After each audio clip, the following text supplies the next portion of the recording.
Marbury v.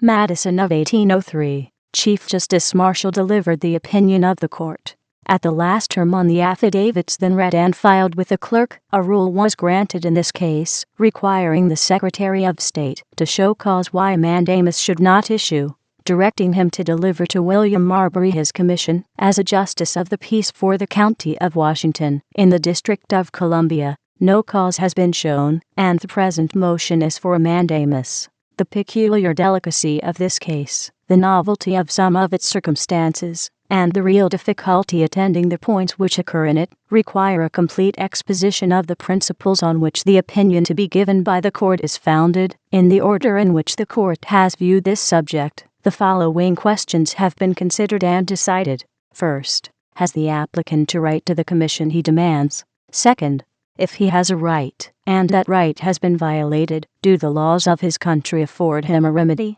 Third, if they do afford him a remedy, is it a mandamus issuing from this court? The first object of inquiry is, first, has the applicant a right to the commission he demands? It is decidedly the opinion of the court that when a commission has been signed by the President, the appointment is made, and that the commission is complete when the seal of the United States has been affixed to it by the Secretary of State. To withhold his commission, therefore, is an act deemed by the court not warranted by law, but violative of a vested legal right. This brings us to the second inquiry, which is secondly, if he has a right, and that right has been violated, do the laws of his country afford him a remedy? The very essence of civil liberty certainly consists in the right of every individual to claim the protection of the laws whenever he receives an injury. One of the first duties of government is to afford that protection. The government of the United States has been emphatically termed a government of laws, and not of men. It will certainly cease to deserve this high appellation if the laws furnish no remedy for the violation of a vested legal right.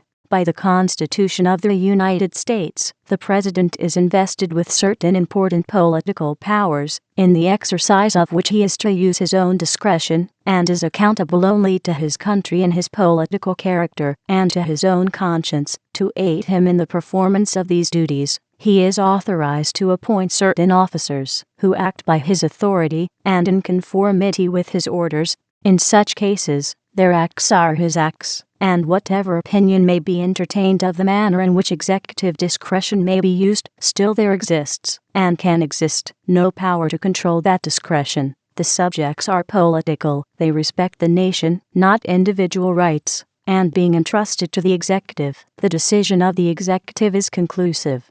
But when the legislature proceeds to impose on that officer other duties, when he is directed peremptorily to perform certain acts, when the rights of individuals are dependent on the performance of those acts, he is so far the officer of the law, is amenable to the laws for his conduct, and cannot at his discretion sport away the vested rights of others. The conclusion from this reasoning is that where the heads of departments are the political or confidential agents of the executive, merely to execute the will of the President, or rather to act in cases in which the executive possesses a constitutional or legal discretion, nothing can be more perfectly clear than that their acts are only politically examinable.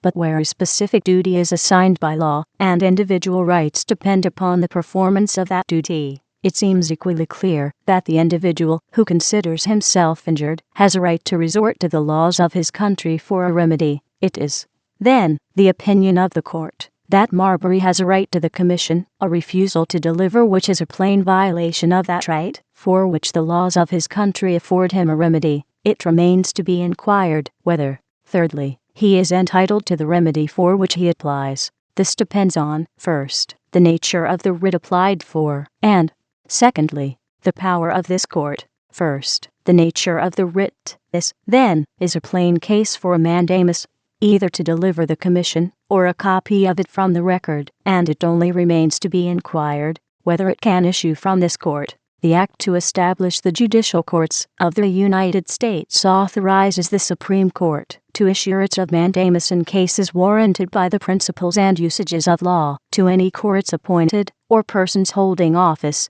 under the authority of the United States. The Secretary of State, being a person holding an office under the authority of the United States, is precisely within the letter of the description, and if this court is not authorized to issue a writ of mandamus to such an officer, it must be because the law is unconstitutional and therefore incapable of conferring the authority and assigning the duties which its words purport to confer and assign. The Constitution vests the whole judicial power of the United States in one Supreme Court, and such inferior courts as Congress shall, from time to time, ordain and establish. This power is expressly extended to all cases arising under the laws of the United States, and, consequently, in some form, may be exercised over the present case, because the right claimed is given by a law of the United States. In the distribution of this power it is declared that the Supreme Court shall have original jurisdiction in all cases affecting ambassadors, other public ministers, and consuls, and those in which a state shall be a party.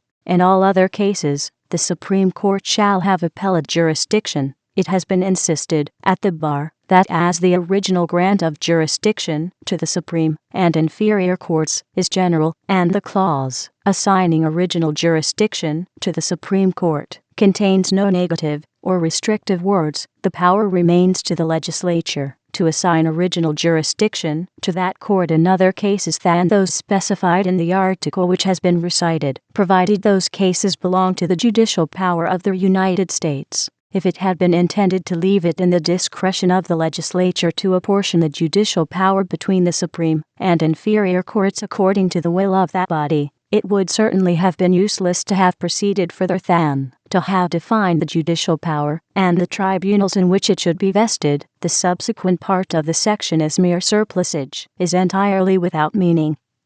If such is to be the construction, if Congress remains at liberty to give this court appellate jurisdiction where the Constitution has declared their jurisdiction shall be original, and original jurisdiction where the Constitution has declared it shall be appellate, the distribution of jurisdiction made in the Constitution is form without substance. Affirmative words are often, in their operation, negative of other objects than those affirmed, and in this case, a negative or exclusive sense must be given to them, or they have no operation at all. It cannot be presumed that any clause in the Constitution is intended to be without effect, and, therefore, such a construction is inadmissible unless the words require it. If the solicitude of the Convention, respecting our peace with foreign powers, induced to provision that the Supreme Court should take original jurisdiction in cases which might be supposed to affect them, yet the clause would have proceeded no further than to provide for such cases, if no further restriction on the powers of Congress had been intended,